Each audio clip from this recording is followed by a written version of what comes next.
वैसे तो गाजर का हलवा किसी भी तरीके से बनाएं, सर्दियों में सभी की फेवरेट स्वीट डिश होती है। लेकिन आज हम शेयर कर रहे हैं बिल्कुल ट्रेडिशनल तरीके से गाजर का हलवा, जो बहुत ही ज़्यादा सेहतमंद भी है। तो उसके साथ मैंने लिए 1.5 किलो गाजर, उन्हें अच्छे से साफ़ करके छील लिया है और आगे से और पीछे से दोनों तरफ से काट दिया है।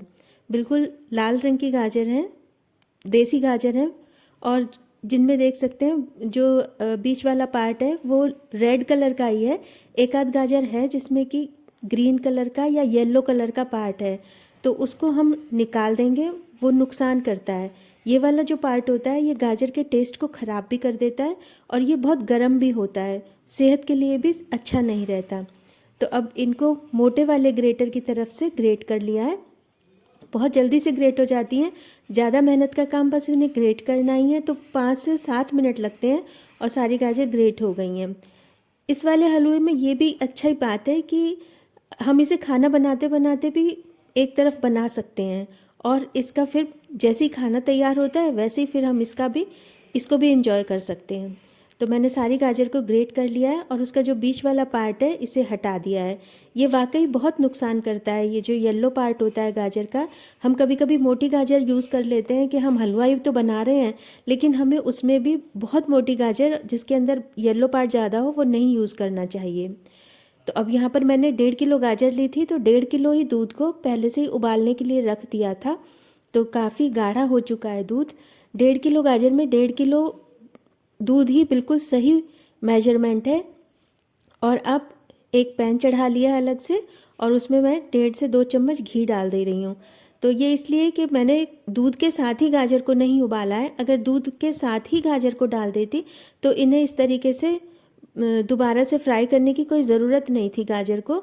अगर मैंने नहीं किया है इसलिए मुझे इन्हें थोड़ा सा भूनना पड़ रहा है, जिससे कि ये लच्छे अलग अलग रहें गाजर के हलवे में। लास्ट तक भी अगर हम इस तरह से भून लेते हैं तो लास्ट तक भी लच्छे अलग अलग रहते हैं और उसका देखने में और उसमें टेस्ट में बहुत अच्छा रहता है। तो हल्का सा बस इसको 3 से 4 मिनट के लिए हल्का सा भून लिया है घी में। तो अब ये बढ़िया सा इसका टेस्ट और फ्लेवर हो जाएगा और गाजर के ऊपर एक अच्छी सी शाइनिंग रहेगी जो लास्ट तक रहेगी। अगर हम इसे सीधा दूध में डाल देते तो भी ये ठीक रहता। अब क्योंकि दूध पहले से उबाल लिया था इसलिए मुझे इन्हें रोस्ट करने की ज़रूरत पड़ी। क्योंकि दो बातें हैं, एक तो ये अच्छी लगेंगी, दूसरी बात ये कि कई बार दूध फट जाता है। जैसे हम गाजर को मतलब कच्ची गाजर को दूध में डालते हैं उबले हुए में, तो कई बार गाजर की वजह से दूध फट जाता है। क्योंकि कई बार गाजर बिल्कुल ताज़ी नहीं होती, 2-3 दिन पुरानी भी होती हैं, तो वो दूध फटने के चांसेस रहते हैं। अगर हम उन्हें दोनों चीज़ों को ही गर्म रख लेते हैं, एक को भी भून लेते हैं, तो हमारा दूध कभी नहीं फटता, बिल्कुल बढ़िया सा हलवा तैयार होता है और उसमें कोई खुशबू या कोई बदबू कुछ भी ऐसा नहीं आता है। तो अब दूध के साथ हम इसे बनाएंगे और इसमें लगभग मुझे लगे 30 से 35 मिनट लगे, तो ये बिल्कुल बढ़िया सा हलवा बनके तैयार हो जाता है। अब देखिए दूध 15 मिनट में बिल्कुल गाढ़ा हो गया है। पहले भी थोड़ी देर गाढ़ा हो गया था, जितनी देर मैंने गाजर को धोया था और साफ़ किया था और ग्रेट किया था उतनी देर में भी काफ़ी गाढ़ा हो गया था, और जब इसे डाला तो बिल्कुल गाढ़ा अच्छे से हो गया है। तो ये बिल्कुल ट्रेडिशनल तरीका है जैसे हमारे पुराने टाइम में बनते आ रहे हैं गाजर का हलवा। तो इस तरीके से गाजर का हलवा फ़ायदा भी बहुत ज़्यादा करता है। जैसे अगर कोई बीमार है और बीमारी से उठा है तो उसे इस तरीके से गाजर का हलवा बना के देंगे, मतलब बिल्कुल पूरी तरीके से सुखा के नहीं, थोड़ा सा उसे गाजर को दूध में पका कर देंगे और गुड़ डाल देंगे हल्का सा या देसी खांड डाल देंगे, तो बहुत ही ज़्यादा उसको फ़ायदा करता है। अब मैंने इसके अंदर डाल दिया है 2 चम्मच घी। 2 चम्मच घी पहले मैं डाल चुकी हूँ, इसमें थोड़ा सा घी और डाल दिया है। घी पूरी तरीके से ऑप्शनल है। अब क्योंकि इसमें दूध बिल्कुल गाढ़ा हो चुका है, तो जिससे कि ये लगे नहीं नीचे, जले नहीं गाजर, और गाढ़ा हो रहा है, इसलिए मैंने इसमें घी डाल दिया है। इसके साथ ही अब मैंने इसमें डाल दी है 150 ग्राम के करीब चीनी। 100 से 150 ग्राम चीनी इसमें बहुत रहेगी।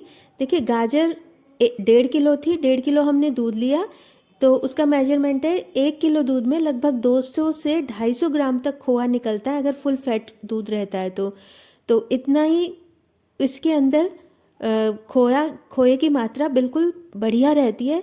उसमें बहुत ही ज़्यादा अच्छा कलर आता है और बहुत ही अच्छा टेस्ट आता है। गाजर का जो हलवा होता है उसे गजरेला भी बोलते हैं। तो इस स्टेज पर हम इसे ऐसे गजरेले के फॉर्म में भी खा सकते हैं चीनी डालने के बाद में। और चीनी हमें डालनी है जितना हमारा मावा होता है उसकी आधी चीनी डालनी चाहिए। तो गाजर में तो अपनी स्वीटनेस है ही, तो उसमें तो चीनी की ज़रूरत नहीं है। और बहुत ज़्यादा मीठा भी मैंने इसे नहीं रखा है, बिल्कुल सही मीठा है, ज़्यादा भी नहीं है और कम भी नहीं है।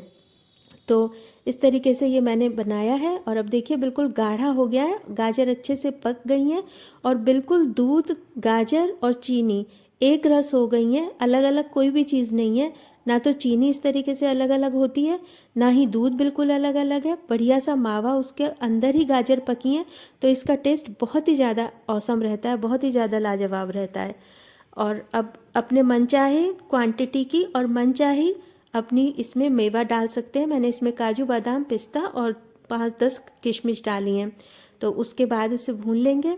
और अब चाहें तो आप यहाँ पर थोड़ा सा घी और ऐड कर सकते हैं, इसकी शाइनिंग एकदम से बढ़ जाएगी, इसकी ताकत भी बढ़ जाएगी।